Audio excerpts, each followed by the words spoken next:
Robbie doing a part of a performance, so the audience knew what was happening. Yeah. They were told to come in black tie, but as I understand it, this was shared to me from Luke Miller, Weta FX's visual effects supervisor and also the production soup on the film, that they shot it one night, which was like a Sunday night, but the people who came were drunk because they got drunk during the day. I'm not sure why. Maybe watching football or something. This podcast is brought to you by Befores and Afters magazine. Befores and Afters magazine is the monthly print mag from VFX journalist Ian Fales. Go in-depth on key visual effects topics with major VFX supervisors, artists and studios. Each issue covers a different area like creature animation, miniatures, on-set VFX and VFX tools. Find your copy at beforesandafters.com/magazine. This podcast is also brought to you by Hugo's Desk new compositing course. Join today to have access to 150 pre-recorded classes, 50 hours of training, using real production assets covering industry standard techniques with over 200 gigs of showreel material and access to a private Discord channel with over 2,300 students. This course is endorsed by Foundry and has access to a Foundry student license paid separately. Join today at hugosdesk.myshopify.com. And now on to the show.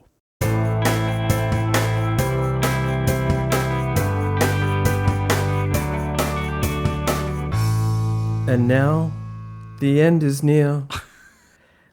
And so I face the final curtain. Oh my God. My friend, I'll say it clear. Oh, are we recording, Hugo? Sorry, I just got caught up in the song My Way. That's embarrassing. Welcome to VFX Notes Podcast, the musical. It's a new thing we're trying. So from now on, every week, the episodes will be sung. Like, it will be all in singing. We will not ever talk them through. Yes. Seeing as Hugo loves musicals, Yeah, I love it. Why not? Why Yes, not go there? We're gonna have some dance routines. It's gonna be all out. It's gonna be great. Next time we're together, we're gonna do a dance routine together as well. It's gonna be great. I apologize for my attempt at singing. Everyone who knows me knows I cannot sing. I think you did a good job. there. But welcome to this special episode just for you guys on the VFX Notes. And we're going to be talking about the My Way sequence at Royal Albert Hall from Better Man. I think an incredible sequence, both from its power in the film, but also how it was achieved. Please go and check out our big app on Better Man where we discuss the entire film. This is a smaller, dedicated episode just to that My Way Royal Albert Hall sequence, which I really loved, Hugo. What did you think of it? Yeah, I did. We've talked about this on the podcast that I don't really... I'm not into Robbie Williams, and so for me, it was not as big for everyone else, probably. Well, actually, it wasn't big for a lot of people because a lot of people didn't watch the movie. But it wasn't a huge connection. But of course, the music is from Sinatra. I do like Sinatra, so it's different. At least it's well known from him. I don't think it's from him. I think it's an older song. But I do feel like it was a really nice sequence, especially with the father. They're coming together and they're singing together. It's also based on a real thing that happened, really a real concert. So the whole thing is really uplifting, and it's really a great way to end the movie. And I felt it was. We talked about this on the episode. The film is definitely growing on me, and after the episode, I rewatched the movie again. After we did the podcast, and I'm really enjoying the movie more and more the more times I see it. I think it also has to do with the fact that, of course, I've now watched it 3 times, and so I know now more about Robbie Williams, which I didn't know before. And I really appreciate the sequences, the really abstract sequences and the surrealism sequences, and really appreciate the huge creativity the film has. And I'm really appreciating it more and more. That's a very good way to put it. You on the podcast, the big podcast, Hugo if I can summarize, paraphrase Hugo, one thing you kept saying is, why did we get this film? I don't feel like Robbie Williams is popular enough, or, you know, and clearly in America he wasn't. But I think one takeaway from the film is he gives a lot of himself he with does. this And film. I appreciate It's that. very bold. Yeah, I appreciate that a lot.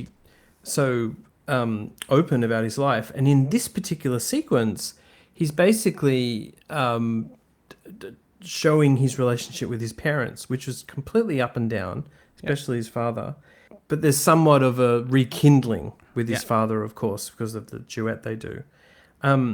Look, technically, this sequence is incredible, Hugo, and the main reason for that is they actually shot it at 2 locations. Yeah. One was a big studio in Melbourne called Docklands, which is where most of the film was shot. And then they also did shoot it 10 months later at Royal Albert Hall itself. Yeah. Where they, you know, had limited time, a limited footprint. They had Robbie there doing a sort of a section of a performance, but they were able to, and we'll talk about how, mix and match the performances. Don't forget also, Robbie Williams here is portrayed as a monkey, as an ape, by the actor John Davies in a motion capture gear. They were adding crowds, so they definitely had crowds from Melbourne and from Royal Albert Hall, but they're ultimately needing to produce over 5,000 people in the crowds. There's lighting that needed to work both from a concert lighting point of view, but match what was in Docklands and what was in London. It's like, technically, Hugo, it is a stellar sequence, right? It is, yeah, because this is really complicated because you have to, when you're shooting so far apart from 2 different locations, you really need to nail the dimensions, you need to nail the scaling of things, you need to nail the positions of things, because they had this really smaller set. The angle was big, but the smaller set with the tables, with the ground, and parts of the set, parts of the Robert Hall were there. Only sections of it, only little parts of it, especially the section where you have the band, and then of course the tables on the front.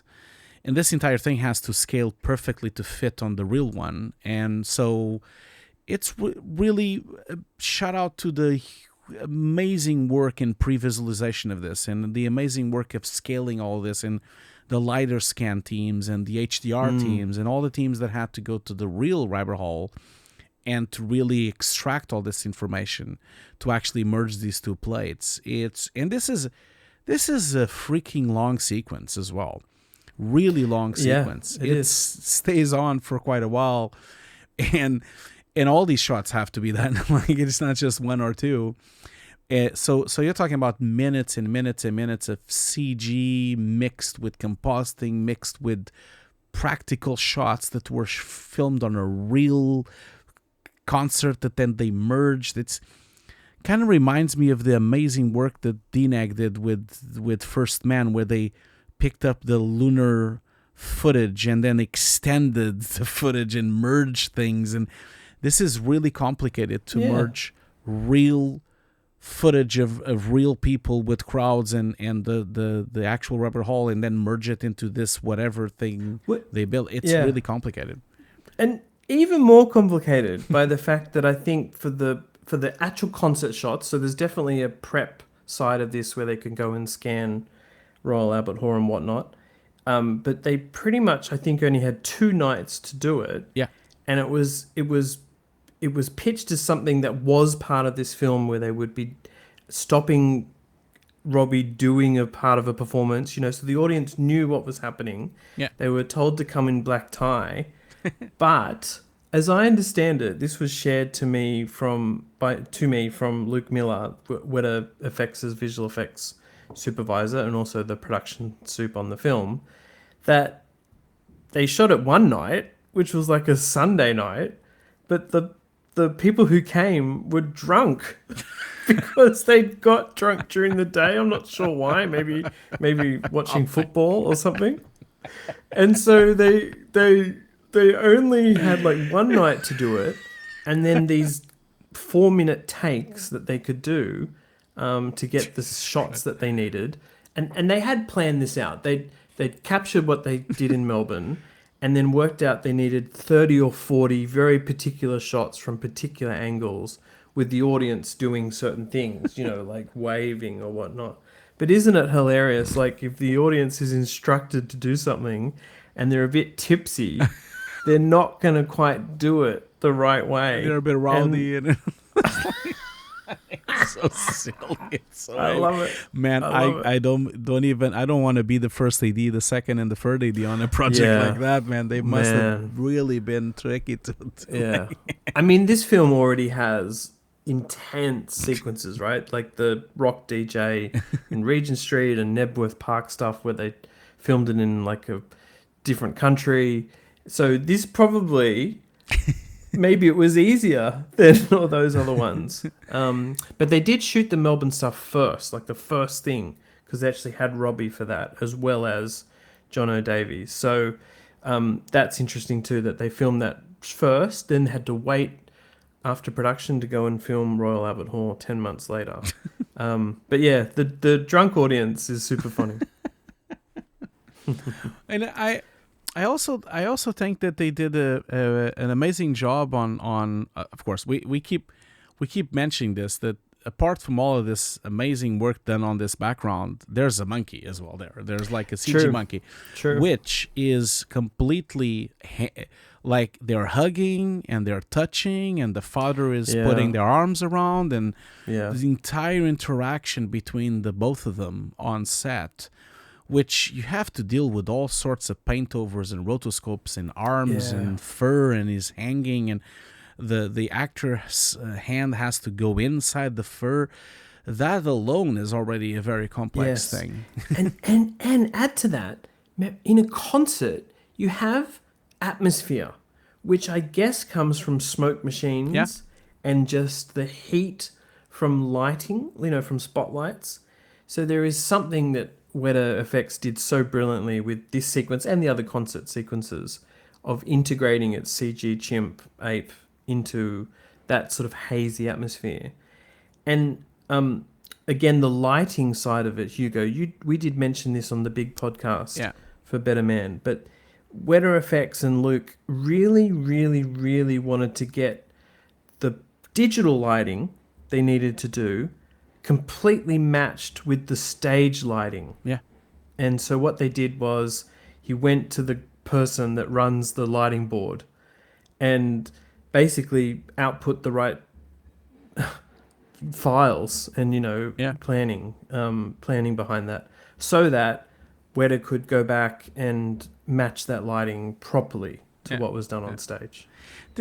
It's nuts, isn't it? It's really nuts that if you start thinking really about this, that they went to the real concert at Albert Hall with Robbie Williams for real, and they actually shot a section of the movie for putting it in visual effects. It is really nuts. This is not very common. This is not very common at all. And I forgot to mention one thing. This is actually one of the few shots of the film where Robbie Williams is actually there being on the suit, isn't it? Because I saw some breakdowns where he's actually with a mocap suit as well on some shots, isn't it? So I think it's on this sequence as well. What's really interesting about this, Hugo, is that it was shot, the Melbourne part was shot right at the beginning of production. That's when Robbie was in Melbourne. Yeah. John O'Davies, the motion capture performer, was kind of brought on last minute. And it's like the first scene he's doing, it's the first time he meets Robbie Williams. But the point is, they've got Robbie there. Why not capture lighting detail, nuances in his face, all that sort of thing? So yeah, they did have the opportunity to capture some of Robbie for this. Yeah, which is really cool as well. And I think that's actually a nice touch as well. And I think that's also why Robbie is so invested in this movie. And also, I'm sure he had a really blast. You actually see that on the behind the scenes. He's like really making jokes about the suit and really like, oh, this is cool. This is how I'm going to do all my concerts now. He's just making jokes and cracking jokes about it. And of course he was part of the concert at Royal Albert Hall too. That was the whole point, is that he would perform for the crowd. Exactly. But, it's a great sequence. I think it's a very unexpected sequence. When I found out, especially it's not really out. Unfortunately, guys, we can't show a lot of the breakdowns because not a lot of it is out. But if you had the luck of watching the Visual Effects Society's breakdowns when they were nominated, there's a lot of really nice breakdowns about these sequences, and these sequences are really mind blowing. I think it's really testament to the amazing job that Veta did on this film. This film is filled with these set pieces, and this is definitely a massive set piece. We already have a lot of set pieces on the film, but this is like this is like another level of it, you know. Yeah, I think this is an important one. Yeah, partly because every other sequence is Robbie in distress, right? Yeah. Like he's on the drug issues, his family, his Suicide, recording label stuff. This is a celebration. Yeah. And a bit of closure for him, I'm sure. It's a bit of a closure thing with his father and everything. It's really, really touching as well. It's really nice. Yeah. Yeah. I've never been to Royal Albert Hall. Oh, I'm finally going to go in September this year. And what are you watching? Can't wait to go. My favorite Icelandic band is playing there, and I just happened to be in London at the time. Oh, cool. Called Sigur Rós, and I can't wait to see them. They are great. They're fantastic. Yeah, I've been there many times, but my favorite. I've been there 3 times, I think. My favorite time ever was the last one. I went to see one of my favorite bands ever, which is Nine Inch Nails. And I watched Nine Inch Nails on Royal Albert Hall, and they brought the house down, man. It was just amazing.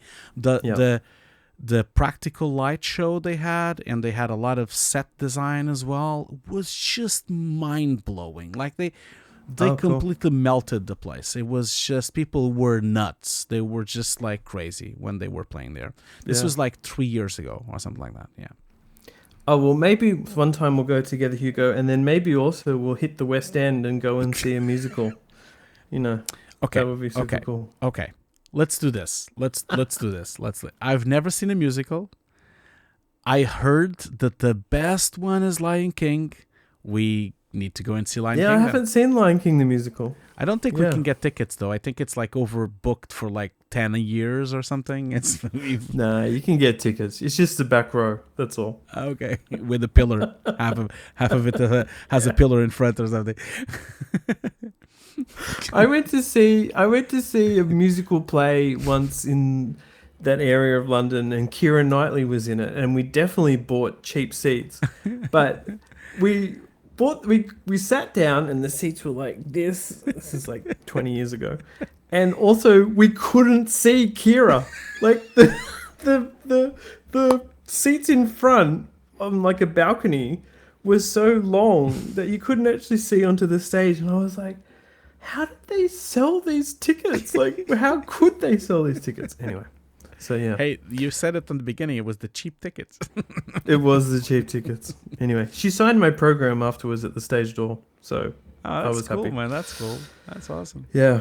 Well, that's a big segue from Better Man to Keira Knightley, but you know that's where we go on the VFX Notes episodes. Hey guys, you know this is the Hugo Inia show now. We're gonna take it over. And I don't know if you can hear in the background. There's a drummer, my neighbor, playing while we talk as well, which sort of suits Better Man. So anyway, thanks for watching this special bonus episode. We really appreciate your support. Thanks so much guys. Have a nice day. Bye.